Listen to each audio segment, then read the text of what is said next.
आज मैं रिव्यू करने वाली हूँ movie starring John Abraham, Rakul Preet Singh और जैकलीन फर्नांडिस की मूवी अटैक का, डायरेक्टेड बाय लक्ष्य राज आनंद, जिनकी ये सेकंड मूवी होगी जो उन्होंने डायरेक्ट की है। इसके पहले 2009 में आई हुई मूवी जिसमें रणबीर कपूर थे, जिस मूवी का नाम था रॉकेट सिंह, वो उन्होंने डायरेक्ट की थी। और साथ ही साथ एकता टाइगर में उन्होंने असिस्टेंट डायरेक्शन का भी काम किया हुआ था। अब इस मूवी का अगर शॉर्ट में रिव्यू करें तो मैं कहना चाहूँगी कि हमारे इंडियन सिनेमा में ये एक नया सिनेमा है, ऐसा हम कह सकते हैं, क्योंकि एक फ्रेश अटेम्प्ट लक्ष्य राज जी ने यहाँ पे किया हुआ है।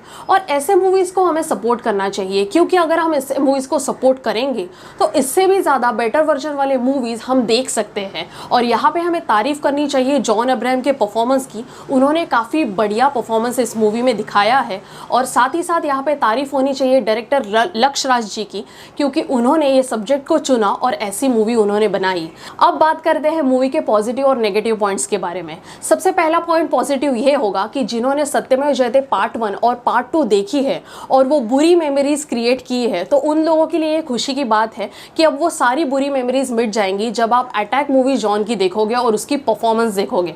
क्योंकि अब तक के जो जॉन के मूवीज़ हुए हैं उसमें से अटैक मूवी काफ़ी अच्छी हुई है, उन्होंने काफ़ी अच्छा परफॉर्मेंस यहाँ पे किया है, ये इसका सबसे मेन पॉइंट है। और लक्ष्य राज जी ने बैटल सीक्वेंस बहुत ही अच्छे तरीके से दिखाने की हमें कोशिश की है। साथ ही साथ इसका फर्स्ट हाफ जो है मैं क्वाइट एंगेजिंग ऐसा बोलूँगी। और इस मूवी का बीजीएम बहुत ही ज़्यादा ऑसम है। इनफैक्ट मैं तो ये कहूँगी कि इस मूवी का जो बीजीएम है वही मूवी को सबसे ज़्यादा इंटरेस्टिंग करता है। और इसका एक एक्शन सीन मैं आपके साथ शेयर करना चाहूँगी, जब एक टेररिस्ट को कंप्लीट हेड उसका चॉप ऑफ किया जाता है। और वो जो सीन था वो खतरनाक सीन था मेरे लिए, मुझे वो सीन बहुत अच्छा लगा। मतलब आज तक के सिनेमाज़ में, आज तक के फिल्मों में ऐसा सीन मैंने बहुत दिनों के बाद या सालों के बाद देखा है जो ऐसा चौंकाने वाला सीन था, ऐसे मुझे लगा। अब नेगेटिव पॉइंट्स के बारे में अगर बात करें तो पॉइंट नंबर 1 जो कि सबसे इंपॉर्टेंट है, जहां पे जॉन की सुपर सोल्जर होने की जो प्रोसीजर है वो हमें दिखाई है, तो उस प्रोसीजर में ना एक माइथोलॉजिकल गाना या यूं कह लीजिए कि भजन चलता है जिसकी कुछ ज़रूरत ही नहीं थी। वो एक्चुअली थोड़ा सा फनी हो जाता है। अगर उसके बदले तो कोई और ऐसी अच्छी वाली बीजीएम अगर डाल देते तो वो सीन और अच्छा हो सकता था। और दूसरी बात यहाँ पे करेंगे जॉन और जैकलीन के केमिस्ट्री के बारे में। तो जॉन और जैकलीन की केमिस्ट्री कुछ यहाँ पे जची नहीं है। जब उन्होंने स्क्रीन शेयर की है तब वहाँ पे बोर ही हुआ है। और उसी वजह से सेकेंड हाफ जो है वो काफ़ी हद तक बोर हो जाता है, क्योंकि सेकेंड हाफ में उनकी जो केमिस्ट्री है वो बार बार दिखाई गई है। और उसी वजह से सेकेंड हाफ जो है वो कुछ हद तक बोर हो जाता है। और ऐसे सारे सीन जो है वो बॉलीवुड कुछ हद तक दिखाता रहता है, वो ऐसे फिल्मी वाले सीन दिखाते रहते हैं। वो अभी मुझे लगता है कि बॉलीवुड ने अभी ऐसे सारे सीन दिखाना बंद करना चाहिए। अब बात करेंगे VFX के बारे में। हाँ, VFX वो बॉलीवुड टाइप ही VFX थे, लेकिन ये VFX जो थे वो और अच्छे हो सकते थे। जैसे कि मैंने पहले ही कहा कि अगर हम इस टाइप की मूवीज़ को अगर सपोर्ट करेंगे तो हमें बेटर वर्जन वाली मूवीज़ देखने का मौका मिल सकता है। तो वो तो मौका जब मिलेगा तब हम इसको सपोर्ट करेंगे तभी। लेकिन अब तक के लिए जो VFX यहाँ पे दिखाए गए हैं वो तो मेरे लिए एक नेगेटिव पॉइंट ही था। अब एक्शन सीन्स के बारे में अगर बात करें तो जितना हमने ट्रेलर में देखा था उतने ही एक्शन सीन हमें मूवी में देखने के लिए मिलने वाले हैं। उससे ज़्यादा एक्स्ट्रा ऑर्डिनरी एक्शन सीन्स यहाँ पे नहीं देखने के लिए मिलने वाले हैं। अब बात करेंगे क्लाइमैक्स के बारे में।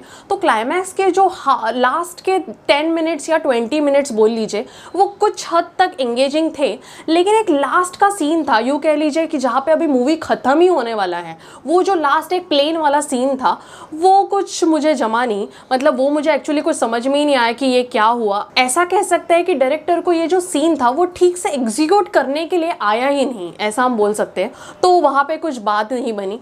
तो आउट एंड आउट ये जो मूवी थी ये वन टाइम वॉच मूवी है, ऐसा हम कह सकते हैं। अब ये मूवी थिएटर में देखनी चाहिए या नहीं चाहिए, अगर बात ऐसी है तो मैं कहूँगी कि जो रोबोकॉप और आयरन मैन जैसे मूवीज़ के फ़ैन हैं तो उनको तो ये फिल्म बिल्कुल भी पसंद नहीं आएगी।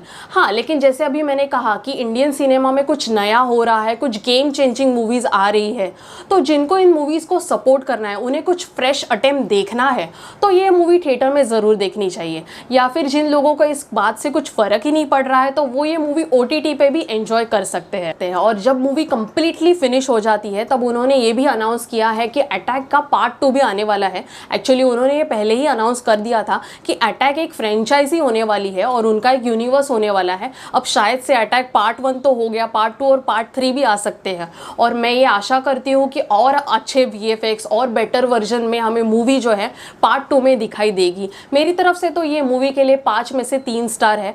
आपका क्या टेक है, आप क्या सोचते हो इस मूवी के बारे में, ये मुझे कमेंट सेक्शन में ज़रूर बताइएगा। आज के वीडियो के लिए इतना ही। अगर आपको ये वीडियो अच्छा लगा है तो लाइक, शेयर और कमेंट करना ना भूलिएगा और ऐसे अच्छे अच्छे वीडियोज़ के लिए मेरे चैनल को सब्सक्राइब करना ना भूलिएगा। तब तक के लिए बाय।